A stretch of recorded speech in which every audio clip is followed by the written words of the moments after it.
Okay, number 7, last one. I have a rancher that's built 200 feet of fencing, which is enclosed by to enclose 2 adjacent rectangular corrals with one side being a wall. What dimensions would be used to enclose this area? Okay, so only one side is the wall. The rest is all fencing. So that's not a couple of you, but I did give you most of the credit when if your calculus was right on everything else.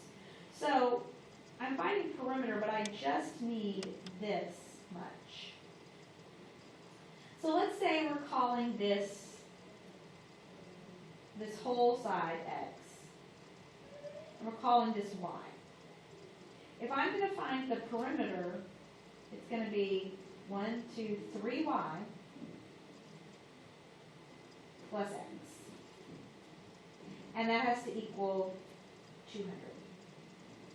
So 200 equals 3y plus x.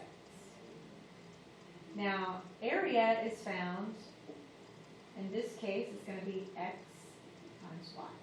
So I need to get this in terms of one thing. So I'm going to solve for x just because it's easiest this time, because x is almost alone.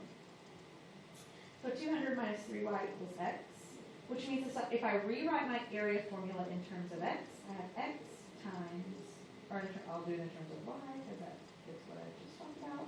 Yeah. So that's going to be y times 200 minus 3y. Distribute the y. That gives me 200y minus 3y squared. That would be my area. Now, remember, we have to, in order to maximize or minimize, we have to take the derivative of that. Derivative of area in terms of y, because that's what I left it in this time. So dA dy is going to be 200 minus 6y. So I'm going to set that equal to 0. So 200 minus 6y equals 0. So 200 equals 6y. Divide by 6. And I get that y is equal to 100 over 3. I need the dimensions, though, so I'm going to plug that back into my perimeter formula. So that would be 200 equals 3 times 100 over 3 plus x. So 200 equals 100 plus x.